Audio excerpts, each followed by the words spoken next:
विदेशियों को बता रहे हैं, खाड़ी देश के लोगों को बता रहे हैं कि यहाँ मुसलमान को जो है परेशान किया जा रहा है भारत के अंदर। कहाँ परेशान किया जा रहा है? मैं भी तो मुसलमान हूँ, मैं भी तो मस्जिद में नमाज पढ़ने जाता हूँ। और इन मुस्लिम संगठनों की वजह से आज भारत का जो सच्चा हिंदुस्तानी मुसलमान है वो बदनाम है। जितने लोग हैं इसमें जो गिरफ्तार हुए हैं ये नामजद है। इन सब के घरों पर बिल्डोजर चलना चाहिए, एनएसए लगना चाहिए और देशद्रोह का मुकदमा इन लोगों के कट्टरपंथियों के खिलाफ चलना चाहिए। किसी को भी अधिकार नहीं है देश को जलाने का। क्या खता है उन लोगों की जो अपनी व्यापार करते हैं, सब्जी बेचते हैं, दुकान चलाते हैं, अपने बच्चों का लालन पालन करते हैं।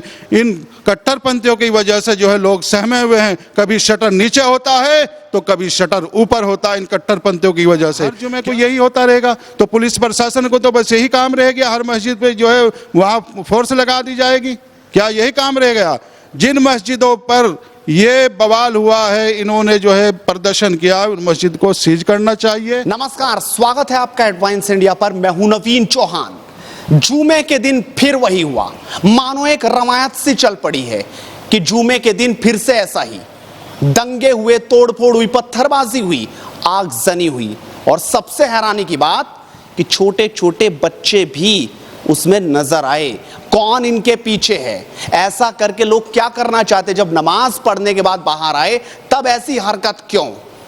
आखिरकार कौन ये सिखा रहा है? इसके पीछे कौन है? और सवाल ये, ऐसा करके आखिरकार क्या दिखाना चाहते हैं ये लोग? इसी पर बातचीत करने के लिए हमारे साथ हैं समाज सेवी राव मुशर्रफ जी। उनसे बातचीत करते हैं। राव मुशर्रफ जी, बहुत स्वागत आपका हेडलाइंस इंडिया पर। आप भी कल नमाज पढ़ने गए होंगे और भी तमाम लोग भी गए, लेकिन कई जगहों पर ऐसी तस्वीरें सामने आई। देवबंद की आप बात करिए, वहाँ पर भी नमाज पढ़ने के बाद कुछ लोगों ने प्रदर्शन करने की कोशिश की। हमने सहारनपुर में देखा कि किस तरीके से दुकानों को लूटने की कोशिश हुई। प्रयागराज में देखा कि तोड़फोड़ हुई, पुलिस वालों पर पत्थर मारे गए। रांची में देखा आग लगा दी गई। हावड़ा में भी देखा। क्या ये सोची समझी साजिश है? मस्जिद में जब हम जाते हैं नमाज पढ़ने, क्या वहाँ कुछ बताया जाता है कि जब बाहर निकलना है ऐसा करना? आखिरकार आपकी इस पर क्या राय है? सबसे पहली प्रतिक्रिया। आपका बहुत बहुत शुक्रिया। देखिए, 14 राज्य और 90 जगह और एक समय, एक समानता और एक धर्म के लोग एक वक्त पर बवाल करते हैं पूरे भारत के अंदर और दंगा करते हैं, आगजनी करते हैं, पुलिस के साथ मारपीट करते हैं, तो इससे साबित हो गया है कि ये सोची समझी एक साजिश थी। पहले से ही प्री प्लान था। प्लान के तहत ही ये तमाम बवाल हुआ है और इन लोगों ने पहले से ही पोस्टर और बैनर छपवा रखे थे। ये बिल्कुल साबित हो गया है और इसके पीछे 100% मुस्लिम संगठनों का हाथ निकलेगा। मदरसों के छात्र इसमें थे देवबंद के अंदर और सहारनपुर के अंदर भी मदरसों के छात्र थे। तो क्या मदरसों में यही शिक्षा दी जाती है?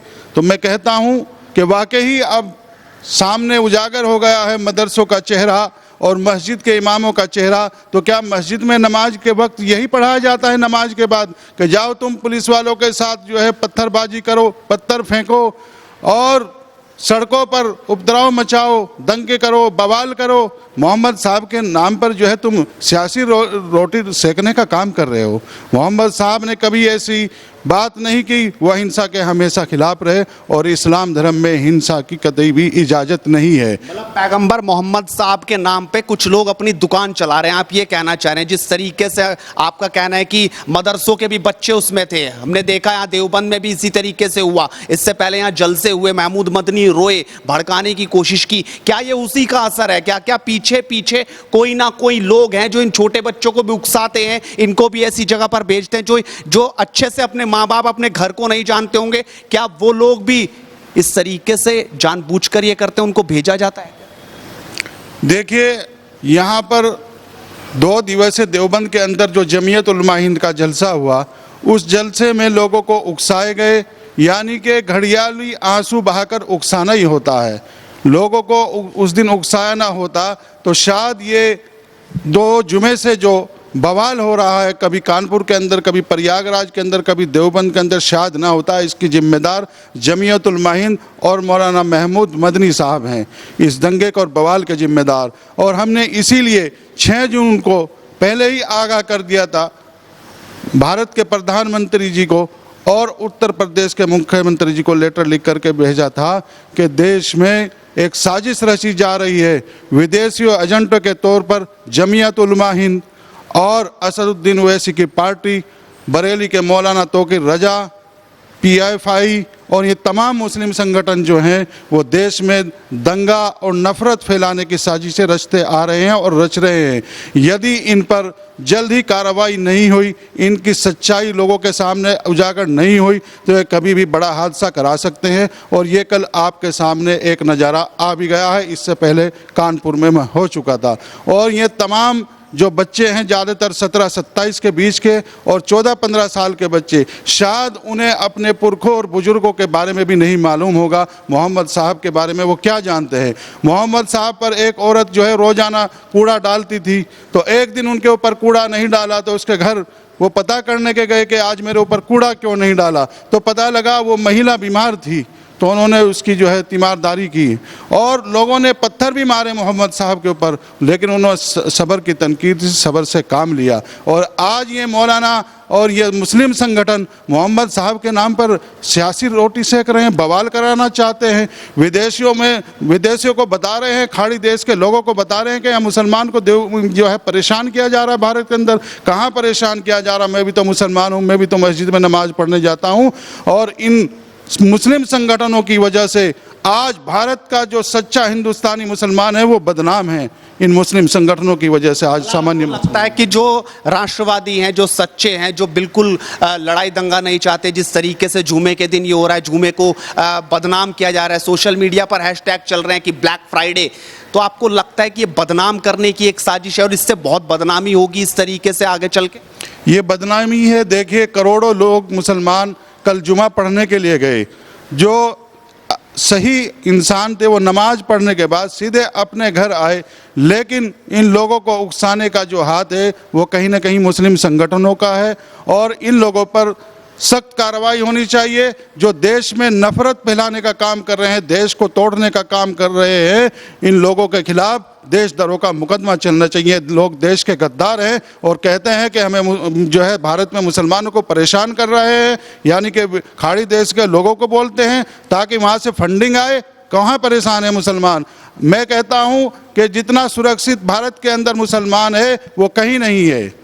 लेकिन अब तो ये भी देखा गया कि जो दंगाई हैं, जो जेल में जा चुके हैं, लगभग कई दर्जन दंगाई इस वक्त जेल के अंदर जा चुके हैं, उन पर मुकदमा दर्ज हो गया। उनका तो केस लड़ने के लिए भी कुछ लोग आ गए हैं जो कह रहे हैं कि 1 रुपए में केस लड़ देंगे। देखिए, जो लोग आतंकवादियों की पैरवाई कर सकते हैं तो दंगाइयों की पैरवाई करना उनके लिए कोई बात, ऐसी कोई खास बात नहीं है। जमीयत उलमा हिंद खुल्ला दंगाइयों की पैरवाई करती है, आतंकवादियों की पैरवाई करती है और काफ़ी समय से करती आ रही है। इसीलिए मैं कह रहा हूं कि भारत सरकार को इन लोगों की, इन संगठनों की जांच करनी चाहिए गंभीरता से और उनकी सच्चाई जो है वो सबके सामने। जो इस तरीके से हैं वो जमीयत उलेमा हिंद से जुड़े हुए हैं। जमीयत उलमा हिंद है, मुस्लिम पर्सनल लॉ बोर्ड है और आपके असदुद्दीन ओवैसी की पार्टी के लोग हैं, मौलाना तौकीर रजा के संगठन के लोग हैं। और इन संगठनों पर प्रतिबंध लगाना अति आवश्यक है, वरना आने वाले टाइम में ये भारत को तोड़ने का काम करेंगे और भारत में एक बड़ा हादसा करा सकते हैं कभी भी। अब लेकिन क्या होगा? कानपुर में दंगे हुए, लगा कि कानून का डर होगा, वहां बड़े बड़े अफसर उतरे, योगी ने रातों रात उस पर मीटिंग करके एक्शन लिया, वहां शांति रह गई लेकिन और जगह जल गई। ये क्या, इसका आखिरकार अंत कैसे होगा? आखिर सरकार को, योगी को करना क्या होगा? अब क्या बुलडोजर का डर भी इनके अंदर से खत्म हो गया क्या? देखिए, बुलडोजर कल से चल रहा है, कानपुर में भी चला है, आपके प्रयागराज में भी चला है और आज सहारनपुर में भी यहाँ के कप्तान आकाश तोमर जी ने चलवाया है। और यहाँ पर मैं कहता हूँ बहुत संयम से काम लिया है, बहुत सूझबूझ से काम लिया है। यहाँ के कप्तान सहारनपुर के आकाश तोमर जी और डीएम सहारनपुर अखिलेश सिंह जी ने जो बहुत समझदारी से काम लिया है, मैं उन्हें बधाई के पात्र है, मैं उन्हें बहुत बहुत मुबारक देता हूं। और जितने लोग हैं इसमें जो गिरफ्तार हुए हैं ये नामजद है, इन सब के घरों पर बिल्डोजर चलना चाहिए, एनएसए लगना चाहिए और देशद्रोह का मुकदमा इन लोगों के कट्टरपंथियों के खिलाफ चलना चाहिए। मैं कहता हूं कट्टरपंथी यही लोग हैं, इनको जो है मस्जिदों में और मदरसों में कट्टरवाद की पढ़ाई जाती है और इन कट्टरवाद से ये अलगाववाद पैदा होता है और ये अलगाववाद से ही निकलकर फिर जो है आतंकवादी पैदा होते हैं।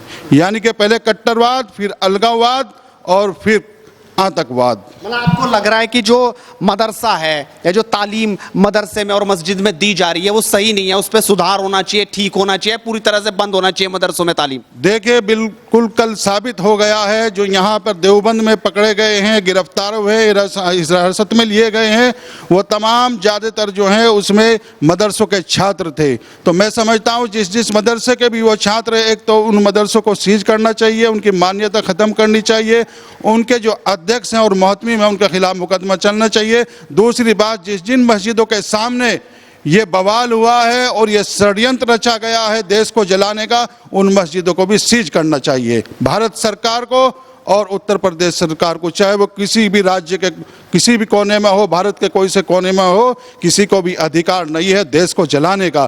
क्या खता है उन लोगों की जो अपनी व्यापार करते हैं, सब्जी बेचते हैं, दुकान चलाते हैं, अपने बच्चों का लालन पालन करते हैं। इन कट्टरपंथियों की वजह से जो है लोग सहमे हुए हैं, कभी शटर नीचे होता है तो कभी शटर ऊपर होता है इन कट्टरपंथियों की वजह से। क्या हर जुमे को यही रिवाज शुरू हो गया कि नमाज पढ़ो जुमे की और हो जाओ अपना पत्थरबाजी फेंकना शुरू कर दो?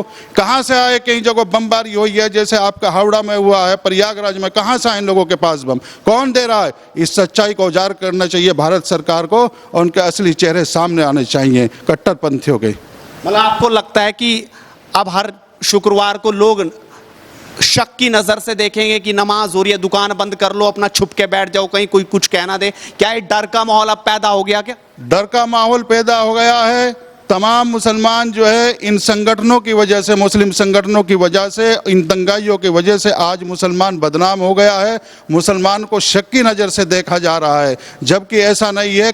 चंद लोग हैं और चंद संगठन हैं जो आज इनकी वजह से भारत में मुसलमान बदनाम है। इन संगठनों पर कार्रवाई सख्त से सख्त होनी चाहिए, देशद्रोह का मुकदमा चलना चाहिए। और जो ये दंगाई हैं जो लोगों को परेशान कर रहे हैं, जो बच्चा स्कूल जाना चाहता है उसको रोका जा रहा है दंगे के नाम पर, और जो बच्चा अपनी दुकान पर जाना चाहता, अपना कारोबार करना चाहता है और उनको जो है परेशान किया जा रहा है। क्या खता है उन लोगों की? क्यों उनको परेशान? किसी को ट्यूशन में जाना है, किसी को डॉक्टर के जाना है, किसी को हॉस्पिटल में जाना है। इंसान को 100 काम है।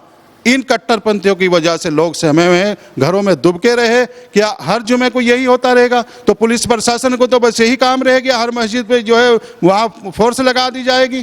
क्या यही काम रह गया? जिन मस्जिदों पर ये बवाल हुआ है, इन्होंने जो है प्रदर्शन किया, उन मस्जिद को सीज करना चाहिए और उन मस्जिदों के जो मुतवल्ली हैं, जो मोहतमीम हैं, जो कमेटी है, उनके अध्यक्ष, उनके खिलाफ सख्त से सख्त कार्रवाई होनी चाहिए। तो राव मुशर्रफ जी जो साफ तौर पर कह रहे हैं कि जिन मदरसों में ऐसा हुआ जहां पर तालीम दी जाती है वहां पर एक्शन होना चाहिए, उनके मौलाना मौलवी मुफ्ती जो इस तरह की शिक्षा दे रहे हैं, और जहां पर मस्जिद में भी अगर ऐसा है तो उन पर भी जांच होनी चाहिए। आप भी अपनी राय रखिए, आपको क्या लगता है, और इस वीडियो को शेयर कीजिए और लगातार जुड़ रही है हेडलाइंस इंडिया के साथ, क्योंकि मुद्दे की बात इसी तरीके से चलती रहेगी। नमस्कार।